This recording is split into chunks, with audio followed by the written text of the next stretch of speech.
आजादी के बाद पहली बार संसदीय इतिहास में, भारत के 72 साल के संसदीय इतिहास में पहली बार ऐसा हुआ है कि राज्यसभा के चेयरमैन सभापति यानी उपराष्ट्रपति के खिलाफ अविश्वास प्रस्ताव आया है। और यह अविश्वास प्रस्ताव का नोटिस भी अब दे दिया गया है। विपक्षी सांसदों ने अपना हस्ताक्षर करके राज्यसभा के सेक्रेटरी जनरल को यह नोटिस भेज दिया है और अब इसके ऊपर कार्रवाई होनी है। जगदीप धनखड़, उनका नाम मोटे अक्षरों में लिखा जाएगा अलग से, क्योंकि आज तक यह उपलब्धि किसी के पास में नहीं थी। यह दुर्भाग्य की बात है एक तरीके से भारत के संसदीय इतिहास में, क्योंकि राज्यसभा को माना जाता है हाउस ऑफ एल्डर्स। लोकसभा में तो कई बार आया है, पहले भी आया है, लेकिन राज्यसभा में पहली बार ऐसा हुआ है। और अंदर की खबर मैं आपको यह बता दूं कि पिछली बार जब मानसून सत्र चला था, उस वक्त में भी जगदीप धनखड़ के खिलाफ इसी तरह से अविश्वास प्रस्ताव लाने की बात चली थी। साइन भी कर दिए गए थे, लेकिन बस वही था कि सबमिट नहीं किया गया था, क्योंकि विपक्ष भी संकोच कर रहा था। क्योंकि आज तक जो कभी नहीं हुआ उसको कोई भी पार्टी, कोई भी दल, कोई भी विपक्ष करने से बचना चाहता है। लेकिन विपक्ष का आरोप है कि इतना मजबूर कर दिया गया, जगदीप धनखड़ इतने पक्षपाती तरीके से सदन को चला रहे हैं कि हमें मजबूरी में यह अविश्वास प्रस्ताव लेकर के आना पड़ा। कैसे यह अविश्वास प्रस्ताव जो है वो अब जगदीप धनखड़ के लिए और नरेंद्र मोदी के लिए बड़ी मुसीबत बनने वाला है, इस बात को जरा आप समझिए। उपराष्ट्रपति के खिलाफ अविश्वास प्रस्ताव का नोटिस आ गया है। 72 साल के आजादी के बाद में पहली बार ऐसा हुआ है। कांग्रेस सांसद जयराम रमेश ने राज्यसभा के सेक्रेटरी जनरल को प्रस्ताव सौंप दिया। 72 सालों में पहली बार राज्यसभा के अंदर उपराष्ट्रपति के खिलाफ अविश्वास प्रस्ताव आया है। नोटिस पर 60 विपक्षी सांसदों ने हस्ताक्षर कर दिए हैं। राज्यसभा के अंदर नियम क्या है जिसके तहत इनको हटाया जा सकता है? 50 सांसदों के हस्ताक्षर जरूरी हैं। 14 दिन का नोटिस देना वो भी जरूरी है। पहले राज्यसभा में बहुमत से प्रस्ताव पारित होगा और उसके बाद में लोकसभा में भी प्रस्ताव पर मुहर लगे, ये जरूरी है। लेकिन क्यों आखिरकार जगदीप धनखड़ के खिलाफ प्रस्ताव लाया गया? आरोप क्या है उन पर? विपक्ष को लेकर के पक्षपात पूर्ण रवैया अपनाते हैं। यह सबसे बड़ा आरोप है कि विपक्ष के लिए वो पक्षपाती हैं। बीजेपी का खुल करके पक्ष लेते हैं। यह आरोप जो है वो अविश्वास प्रस्ताव में लगाए गए हैं। विपक्षी सांसदों को बोलने का मौका नहीं देते हैं। और उसके बाद में एक और बड़ा गंभीर आरोप है कि विपक्षी सांसदों पर बार बार टिप्पणी करते हैं, सदन की कार्रवाई निष्पक्ष तरीके से नहीं चलाते हैं। तो ये आरोप लगाए गए हैं और इन आरोपों के आधार पर विपक्ष ने अपना नोटिस सौंप दिया है। देखिए, मैंने सुबह भी आपको एक खबर बताई थी। कल जब इस खबर की सरसराहट थी तब भी मैंने एक खबर आपको बताई थी कि विपक्ष तैयारी कर रहा है। और जगदीप धनखड़ का एक तरीके से, चाहे वो जया बच्चन के साथ में हो, चाहे वो जयराम रमेश के साथ में हो, चाहे अभी अभिषेक मनु सिंघवी का ताजा मामला हो, हर जगह पर जो है वो विपक्ष का आरोप ये है कि हमें सुनते नहीं हैं। और आज भी जब ये कल से बात लगातार चल रही थी कि अविश्वास प्रस्ताव लाया जाएगा, अविश्वास प्रस्ताव लाया जाएगा, कम से कम आज तो ऐसा नहीं होना चाहिए था, लेकिन आज भी ऐसा हुआ।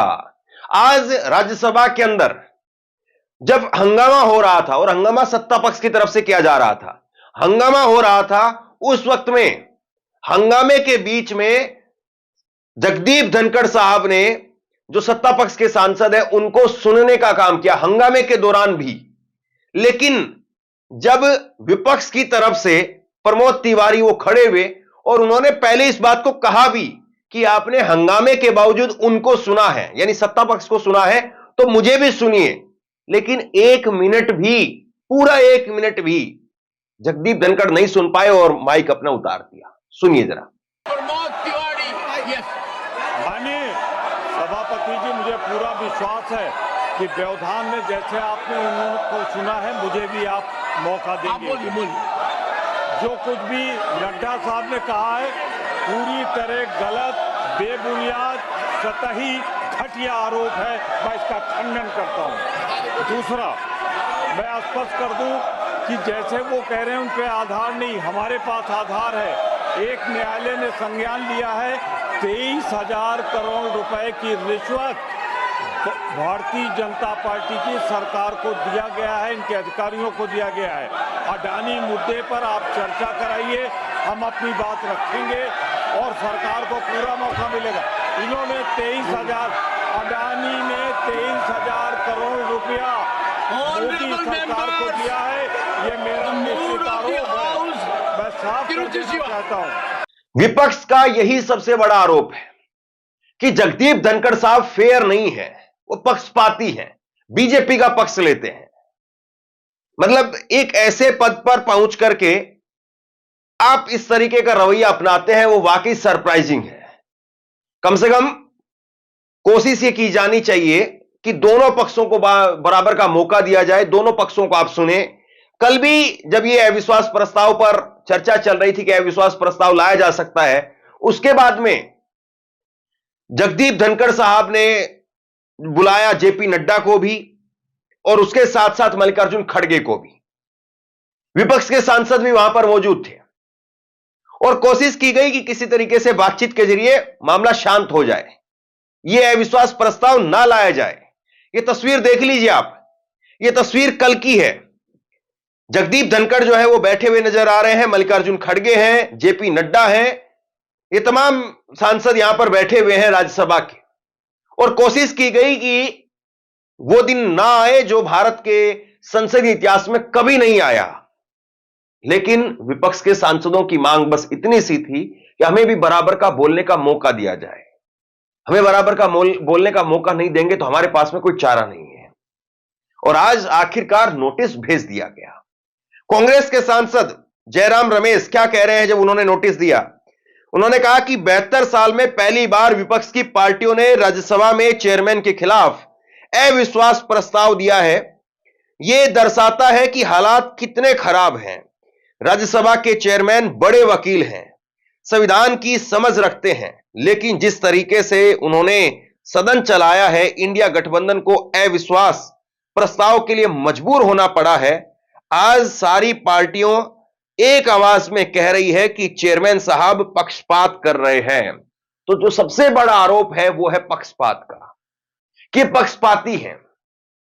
और इसीलिए जो है वो विपक्ष ने अब इनके खिलाफ मोर्चा खोल दिया है, नोटिस भी आ गया है।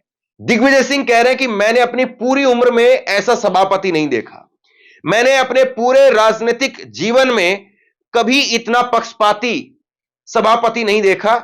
जिन नियम के तहत मुद्दों को रिजेक्ट कर दिया गया उस पर हमें बोलने से रोकते हैं, लेकिन सत्ता पक्ष के सांसदों को बोलने का मौका दे रहे हैं।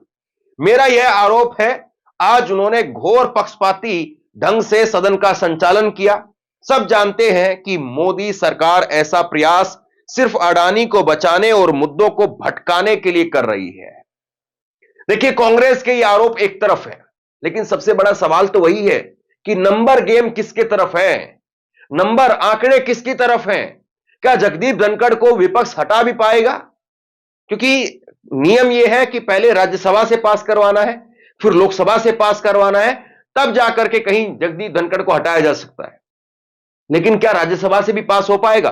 तो राज्यसभा का नंबर गेम जो रहा आपकी स्क्रीन पर, राज्यसभा के अंदर कुल सदस्य 245, जिसमें से एनडीए के पास में संख्या है 108 और दूसरी तरफ विपक्ष की जो संख्या है वो है 82।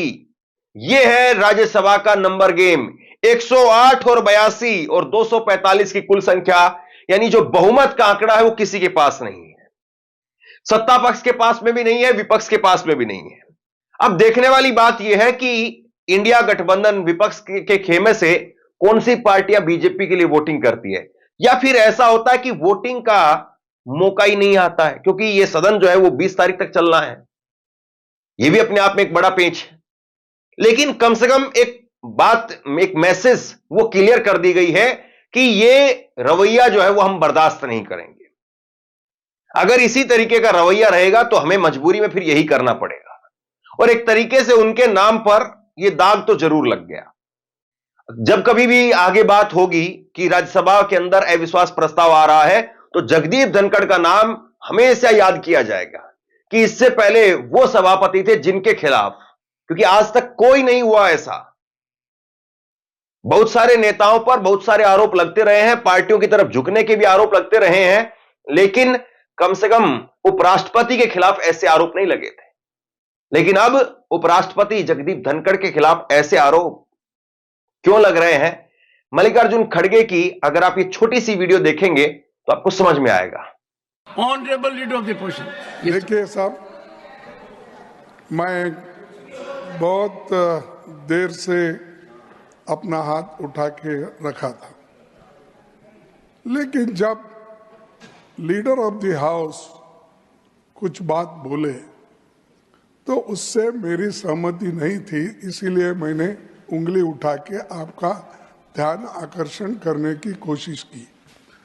लेकिन आपने मुझे मौका नहीं दिया, आप मंत्री को बुला लिए, तो ये अच्छा नहीं।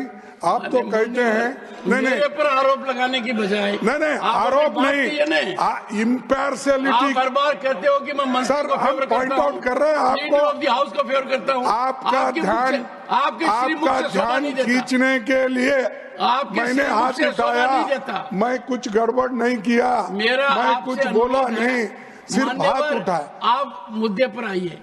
मेरे को आरोपित क्यों? नहीं, मैं मुद्दे पे ही आता हूँ। आज का कोटा पूरा हो गया है, अगर आप नहीं, अगर आपका ध्यान इधर आ गया तो मुद्दे पे आऊंगा मैं। अब आप मेरे तरफ देख रहे, जरूर मैं मुद्दे पे आऊंगा। बोलिए सर। जब हमारे नड्डा साहब जी जो नेता इस सदन के हैं, उन्होंने ये कहा जब आपको चाहिए तब आप 0 आवर बोलते हैं, जब आपको नहीं चाहिए तो आप उसको नकारते हो। तो ये एक ही स्टैंड लेना चाहिए, या तो आप मानना चाहिए या नहीं तो जो कानून के तहत नहीं है, रूल्स के तहत, उसको नहीं मानना चाहिए।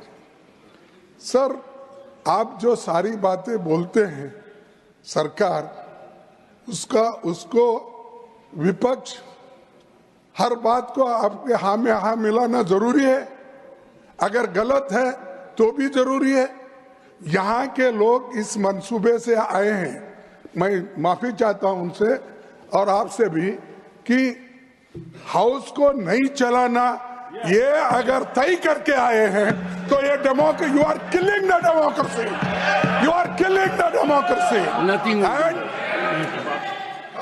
अब देखना यही है कि विपक्ष के तेवर जगदीप धनखड़ को कितना और किस तरीके से बदल पाते हैं।